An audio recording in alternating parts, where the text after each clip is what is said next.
بصوا يا جماعة، اقروا السؤال كده اللي ظاهر قدامكم على الشاشة ده كويس. السؤال ده خطير جدا، فيه مشكلتين. واحدة بتقول بنت خالتي بتقول إن في حقنة بتتحط في العصير فبتطلع السنان بسرعة.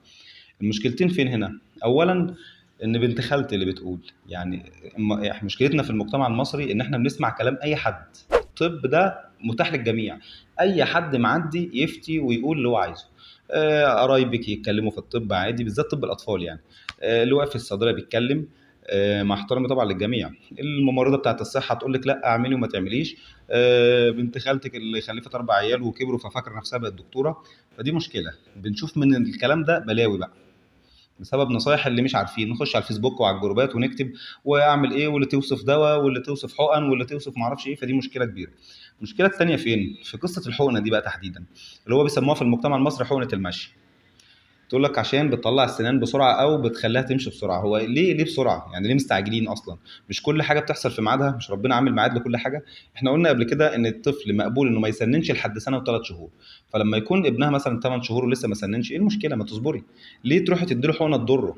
طب هي ايه الحقنه اللي هي تقصدها؟ هي تقصد حقنه اسمها ديفارول او اي بديل ليها. يعني ديفارول ده عباره عن فيتامين د، 200 ألف وحدة، حاجة مركزة ونسبة عالية جدا. ولو أنا ما عنديش نقص في فيتامين د يعني، وده للكبار مش الاطفال يعني، هتاذيني، بتترسب في الكلى وفي اعضاء الجسم، تعمل مشاكل.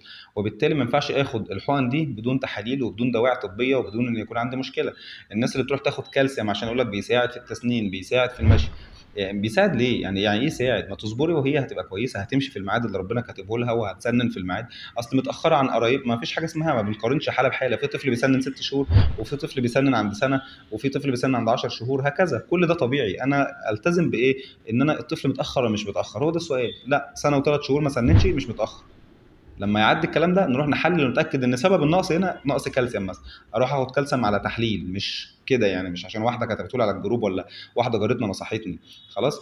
نفس الكلام. ابني اتاخر في المشي، ابني اتاخر في القعاد. مين اللي يقول اتاخر وما اتاخرش؟ عشان بقارنه ببنت عمته؟ لا طبعا. وبالتالي الطب يا جماعه مش بالسهوله دي. احنا اكتر دوله فيها امراض مزمنه بسبب العك اللي بنعمله في الطفوله. يعني الناس تقول لك إيه، طب ما انا اديت دواء والطفل خف، ايه اللي حصل يعني؟ لا، حصل كتير. حصل ان كل الناس الكبيره اللي عندها امراض في الكلى وفي القلب وفي الضغط والكلام ده بسبب اللي عملناه واحنا زمان واحنا صغيرين، اللي هو اللي انتوا بتعملوه دلوقتي في الاطفال. بس مين هيجي في باله ان اللي عمله دلوقتي بعد 20 30 سنه هو اللي تسبب في المشاكل الكتير اللي عندنا؟ معاهد الاورام والكلى وكل المعاهد المتخصصه مليانه وزحمه ومش لاقيين اماكن. ليه؟ بسبب العك اللي احنا بنعمله واحنا صغيرين. فيا ريت يعني نراعي ربنا فينا وفي اولادنا، وما نقعدش نجرب اي ادويه وخلاص هتاذيهم بعد 20 30 سنه.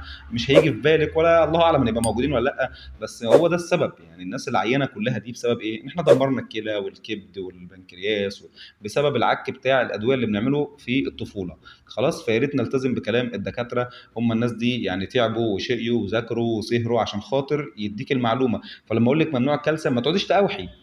لما اقول لك ما تديش حاجه بدون داعي ما تقعديش تقاوحي. اسمعي الكلام. هو انا عايزه افيدك ولا عايزه اضرك؟ اكيد عايزه افيدك. خلاص. فما تروحيش تسمعي واحده جارتك ولا واحده زميلتك ولا واحده قريبتك آه، بتقول اي كلام وخلاص. ما ينفعش يا جماعه، يا ريت نرجع لرشدنا. كل مجال في ناس بتتكلم فيه، انا ما ينفعش اتكلم في القانون، ما ينفعش اتكلم في الهندسه، انا بتاع طب الاطفال وخلاص، هو دي شغلتي. اتكلم في الحته دي بس، كل واحد يلتزم بالحته بتاعته بقى.